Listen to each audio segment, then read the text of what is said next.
l'outil glossaire en lui-même, c'est quelques-unes de ses fonctionnalités et la façon dont nous l'avons utilisé pour construire le lexique voulu par le projet Impact.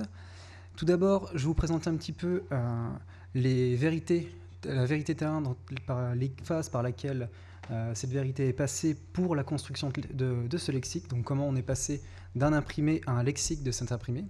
Je vais passer rapidement sur les deux premières phases qui consistent tout d'abord de passer du livre imprimé à l'image numérique qu'on a expliqué ce matin. Donc je vais juste rajouter une petite information à chaque numérisation. Chaque image, comme par exemple ici, s'est vue dotée d'un numéro d'identifiant que nous avons gardé tout au long du traitement à la TILF pour garder un ensemble cohérent sur tout le projet.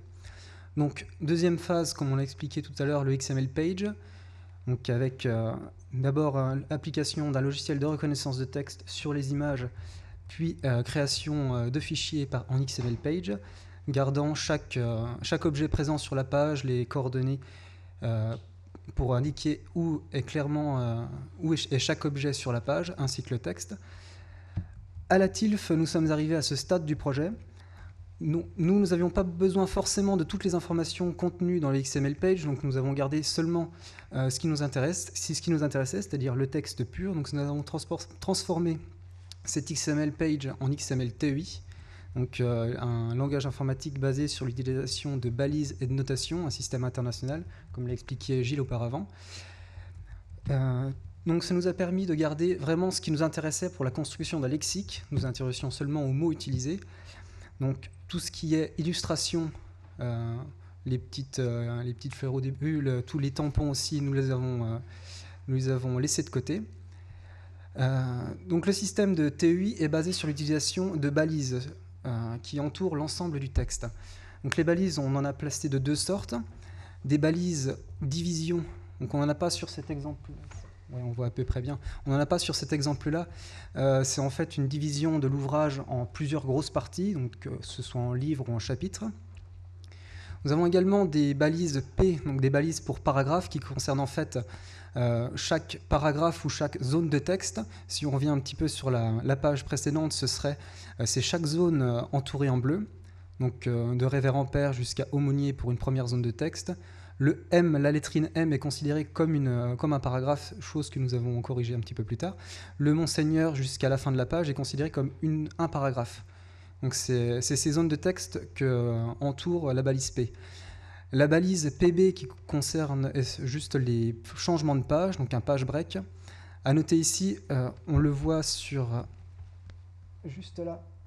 On revoit donc le numéro d'identifiant que j'avais signalé tout à l'heure pour conserver la cohérence au niveau des pages XML TEI et les pages scannées. Et dernier élément structurant, les balises LB, une balise line break qui correspond tout simplement à un passage à la ligne. Deuxième type de balise que cette fois nous avons mis sur le texte concernant uniquement sur le contenu du texte, donner des informations sur le contenu du texte. Donc les premières balises que nous avons mises sont les balises name qui concernent tous les noms propres du texte. On en a un exemple ici sur Jacques. Une balise foreign, donc on n'a pas d'exemple par contre ici, c'est pour tout ce qui concerne les mots étrangers, que ce soit latin, grec ou dans n'importe quelle langue étrangère. Une balise C pour les lettrines. On voit bien la différence, le M majuscule, qui est ici une belle lettrine, est largement réduite ici et se trouve à cet endroit-là. Donc elle perd toute sa majesté, mais l'information est gardée quand même dans le XML TEI. Également des balises pour tous les numéros, une balise num. Un peu plus en détail cette fois, des balises qui concernent les abréviations. On a vu que le cas de reconnaissance avait été cité tout à l'heure. On en a ici un autre exemple, je le retrouve, il est ici. Il y avait monde quelque part, ici. Monde ici. Donc c'est le même principe, c'était la même abréviation, c'est un O avec une barre de nasalité, un tilde au-dessus, qui correspond au mot monde. Enfin, une dernière balise qui contient des informations sur le texte même, ce sont des balises reg, donc qui concernent en fait tous les caractères spéciaux dont nous avons parlé tout au long de la journée, que ce soit les S longs, que ce soit des ligatures CT, ST et autres, donc qui sont balisés comme ça. Donc, une fois ces fichiers XML TEI acquis, notre premier travail a été de corriger cette vérité terrain. On a vu qu'il y avait certaines erreurs de vérité terrain et d'OCR, en particulier sur les S-longs en ce qui concerne l'OCR, et également des erreurs d'impression, que ce soit des tâches sur le manuscrit, des lacunes, ou même les imprimeurs étant des humains comme tout le monde font des erreurs, ont pu parfois, avec les caractères mobiles, changer, intervertir par exemple un R ou un T, très fréquent. On a rencontré de nombreux cas pour le verbe privilégier, par exemple, avec un T à la fin, alors que ça nécessiterait un R. Donc il a fallu corriger pour faire travailler vraiment sur un lexique correct, corriger ces éléments. Donc avec utilisation cette fois d'une balise choice, on a un exemple tout en haut ici, balise choice, pour en fait corriger ce que l'OCR a vu et ce que nous devrions voir. Donc ici, c'était en fait une date qui était un peu stylisée, donc l'OCR n'a pas forcément bien reconnu cette date. Il avait reconnu pour le MCIC. Donc nous avons mis une balise choice, gardé l'information erronée de l'OCR dans une sous-balise SIC et corrigée par une balise score. La vérité terrain, une fois corrigée, nous avons pu la passer dans le lemmatiseur. Donc nous avons gardé cette fois seulement le texte brut. On enlève toutes les informations sur les capitales, les lettrines et sur les caractères particuliers. Nous avons vraiment gardé seulement l'essentiel pour analyser chaque forme, chaque mot. Donc dans le lemmatiseur, chaque mot est analysé afin d'y associer un lemme, donc un mot de référence, une entrée dans le dictionnaire. Et les différents résultats s'affichent assez clairement, visuellement par un code de couleur. C'est ici, à ce niveau-là, que les systèmes de variantes graphiques a vraiment tout un intérêt. Donc on va passer un petit peu plus en détail sur cet état. Est-ce que oui, je suis sur le bon. Donc la première chose qu'on voit à la sortie de la lemmatisation, c'est un tableau statistique concernant l'action automatique du lemmatiseur. Donc j'ai pris, c'est toujours pour le même texte, donc j'avais pris les 3 discours de philosophique, un texte de 1603. On a ici le résultat du lemmatiseur, donc on constate qu'il y avait un petit peu plus de 116 mots dans le texte pour un petit peu plus de 10 000 formes. La ponctuation est reconnue comme telle. Ici, un peu plus de 12%, 16 228 signes de ponctuation. Reconnu comme tel également tous les noms propres et tous les mots étrangers, une bonne partie en tout cas des mots étrangers que nous avons déjà pu baliser dans le XML-TEI, l'étape précédente, ou que le lemmatiseur a reconnu comme tel. Donc visuellement, ça apparaît beaucoup plus clairement sur une page lemmatisée. Donc avec le texte comme il est présent sur une page de l'imprimé, avec un code de couleur ici, donc une légende de couleur qui est à peu près le même principe de ce qu'on a pu voir sur les résultats de l'OCR. Les mots sont surlignés d'une certaine couleur selon les résultats de la lemmatisation. Surlignés en rouge, par exemple, ce sont les mots non résolus. Ce sont les mots que le lemmatiseur ne connaît pas la forme, ne l'a jamais rencontré, et malgré toute une armada de règles pour essayer de changer pour essayer de trouver un lemme correspondant, n'a pas réussi à associer cette forme à un lemme. Autre cas que nous avons fréquemment rencontré, ce sont les formes inconnues. Donc là, la forme est toujours inconnue du lemmatiseur, mais par tout le système de règles que nous lui avons dit précédemment, a réussi à faire une, voire plusieurs propositions. Et après, c'est à un intervenant humain d'agir, comme nous le verrons. Et dernier exemple de ce qu'on peut trouver, ce sont tous les mots surlignés en vert. Donc ici, ça nécessite un travail préalable. C'est ici, par exemple, tous les termes qui ont été balisés par une balise name dans le XML-TEI. Donc on dit au lemmatiseur qu'il s'agit ici d'un nom. Il va accepter l'information et va l'indiquer en le surlignant en vert. Donc, en exemple ici, donc on a ici en Diogène, Pythagore et Hercule surlignés en vert. Donc nous avions dit au lemmatiseur qu'il s'agissait de noms propres. Les formes inconnues, on a 2 exemples ici. Le fusion, donc avec un S7 à la place des 2 S. La forme n'était pas connue, mais le lemmatiseur, avec une règle qui disait que le S7 est égal à 2S, a réussi à associer au verbe être Il s'agit juste maintenant à nous de lever l'ambiguïté et de mettre cette forme dans notre lexique par la suite. Donc, c'est à partir de ces textes que nous allons pouvoir, le texte lemmatisé, que nous allons pouvoir enrichir le lexique déjà existant. Donc, pour créer le lexique impact, il a fallu passer par 2 phases. Donc, la création d'un lexique théorique au départ, selon des règles, d'abord en partant d'un dictionnaire de référence, ici le TLF, où nous avons appliqué des règles d'archaïsation sur toutes les formes existantes.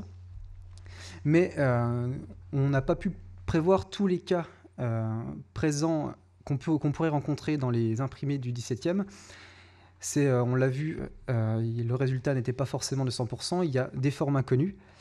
Mais il faut maintenant tester la deuxième phase, et il s'agit de tester ce lexique théorique à un corpus de texte plus ou moins large. Plus il est large, plus le nombre de formes des cas imprévus pourront émerger. Donc, nous n'avons pas travaillé sur les textes un par un pour travailler vraiment sur les formes inconnues.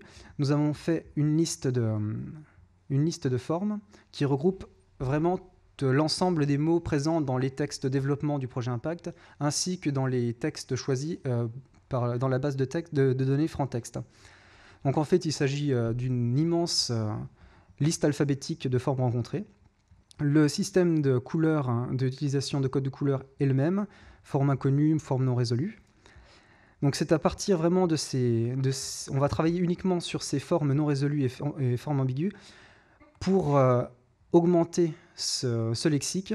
C'est ici par exemple que l'on trouvera tous les mots nouveaux en particulier, tous les termes spécifiques à une époque ou à un domaine spécialisé. On a eu l'exemple assez souvent sur des termes de la marine, par exemple. Nous avons trouvé des attestations dans des dictionnaires de la marine du 18e et 19e, mais que le TLF ne connaissait pas. Donc il a fallu indiquer quel mot correspond à quelle forme. Ainsi, on a aussi eu des cas pour petite histoire, de musique énormément par le traité de la musique de Descartes. Donc, dans cette liste, nous allons vraiment travailler sur les mots inconnus, d'abord les mots inconnus. Il suffit de cliquer dessus pour choisir un lemme, regarder en regard sur un autre écran le contexte dans lequel cette forme est utilisée. Donc ici, il s'agit de servata, il s'agit clairement d'un mot latin. Une fois le contexte bien consulté, qu'on sait très bien à quoi serve ce mot, il faut choisir parmi toute la panoplie proposée par l'outil glossaire. Donc soit dans les propositions faites par lui, donc ici il s'agit d'un mot inconnu, donc il n'y a pas de proposition, on verra tout à l'heure un cas où les propositions sont plus nombreuses. Mettre un lemme de référence ne correspondant pas aux propositions faites par le lemmatiseur. Qu'il soit présent ou pas dans le dictionnaire de référence, ce n'est pas un souci, il y a juste à cocher cette case si le lemme n'est pas dans le dictionnaire, auquel cas le cas est noté et on pourra le rajouter peut-être plus tard. Les autres possibilités, c'est essentiellement le cas pour les mots non résolus et les formes inconnues, ce sont s'il s'agit d'un mot étranger, d'un nom propre, des dénominations, il s'agit surtout des gentilés et des noms de peuples que nous avons mis sous cette catégorie, les nombres, et enfin, si cette forme, nous avons décidé de l'exclure. Les formes exclues sont essentiellement des erreurs d'imprimerie, pour la plupart, ou des abréviations que nous n'allons pas mettre dans le lexique. Les mots exclus regroupent uniquement toutes les formes dont nous ne voulons pas qu'elles soient dans le lexique final. Une fois la bonne possibilité choisie, il suffit de valider l'analyse et le mot sera considéré donc ici comme un mot étranger et ne sera pas intégré dans le lexique final Impact. Donc, on fait tout le travail là pour tous les mots résolus, mais également pour les formes inconnues. Donc, ici, pour les formes inconnues, le mode opératoire est le même, excepté, au lieu de mettre mot inconnu, le lemmatiseur nous met vraiment toutes les possibilités qu'il a pu trouver avec les règles qu'il a utilisées. Autre façon de le faire, là on l'a fait sur l'ensemble de la liste des mots, mais il est possible de faire le même travail sur uniquement une catégorie de mots, donc que ce soit les mots non résolus ou les formes inconnues. Donc le mode opératoire est toujours le même, excepté c'est un tout petit peu plus intuitif, vu qu'on voit directement les propositions du DMF, de l'outil glossaire, et il y a juste à choisir le bon. Donc ici, c'était une forme de péché. Nous avons choisi la forme de péché et nous avons levé l'ambiguïté.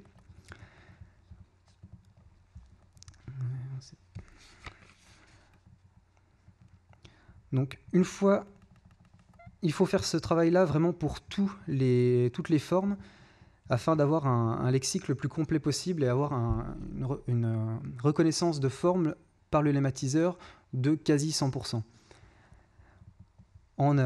Autre élément qui peut nous aider, l'ajout de notes justificatives. Pour, par exemple, la forme rompeur, il s'agissait non pas de rompeur non propre, mais d'une forme de substantif rompeur. Donc, nous avons trouvé la solution dans le Littré, un dictionnaire du XIXe siècle. Donc, en note justificative de notre choix, rompeur substantif masculin, mettre la définition que nous avons trouvée, définition qui pourra être peut-être réutilisée plus tard pour enrichir le dictionnaire, le TLF ou le dictionnaire de moyens français. Une fois tout ce travail terminé, il faut reprendre toutes les informations que nous avons pu donner à ce niveau du travail. Donc reprendre toutes les informations sur la colonne de droite ici. Regrouper toutes les formes connues, tous les nouveaux lemmes connus, afin de vraiment ici d'augmenter le lexique. Une fois ce lexique augmenté, donc on l'a vu, on peut faire l'opération inverse, avoir accès aux lemmes et avoir accès aux les formes différentes utilisées dans les textes. Donc j'insiste bien sur utiliser dans les textes et non pas les formes théoriques que l'on a pu avoir avec le lexique théorique créé auparavant. Il s'agit vraiment d'avoir vraiment accès aux formes attestées. Donc on a par exemple ici toutes les formes de savoir, c'est le même principe que pour devoir auparavant. Donc là, la liste est bien plus grande, utilisée bien plus de fois que devoir. Donc ici, on a vraiment toutes les possibilités graphiques, toutes les variantes graphiques, on se rend bien compte de la diversité que ça peut avoir. On a toutes les variantes de SC, par exemple ici, à la place du S en première lettre. Toutes les possibilités d'accent. On a saché avec un accent aigu ici. J'avais vu aussi tous les accents circonflexes pour le participe passé. Su avec un accent circonflexe, su avec un tréma. Également les SC célib en guise de variante. On a vraiment une panoplie complète, en tout cas, dans notre corpus de texte. Également, à ce niveau du lexique, on a quelques formes qui ne correspondent pas du tout au verbe savoir. Par exemple, ici, nous avons quae.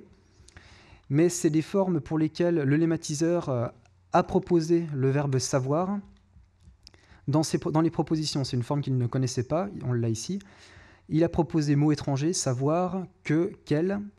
En l'occurrence, ici, il est clair qu'il s'agit d'un mot étranger, mais il est quand même considéré. Enfin, la forme-là est quand même catégorisée dans les formes de savoir, mais dans un état ultérieur du lexique de cet outil, ça n'apparaîtra plus. Donc il y a ici quae, il y avait saboe, j'avais vu suis-je ici aussi. Toutes des formes pour lesquelles le lemmatiseur a proposé savoir, mais que nous lui avons indiqué qu'il ne s'agissait pas de ce verbe, mais d'un autre lemme.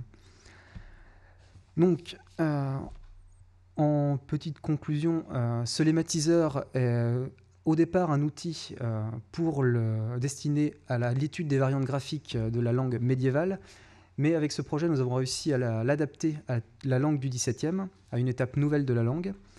Donc on a découvert ou redécouvert des mots spécialisés, des mots nouveaux dans certains domaines, qui sont pour la plupart référencés dans des dictionnaires antérieurs, des dictionnaires spécialisés, mais que nous avons pu, grâce à ceci, enrichir notre propre lexique du XVIIe siècle.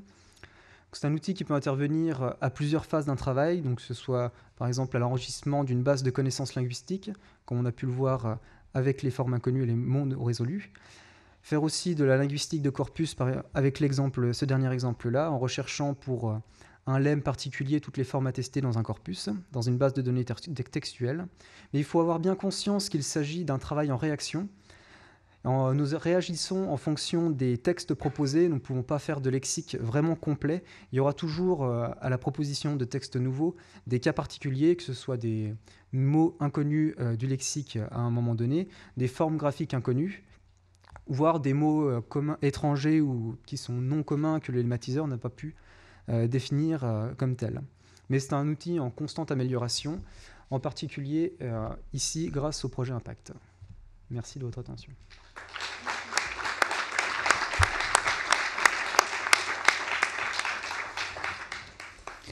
Merci beaucoup de votre intervention.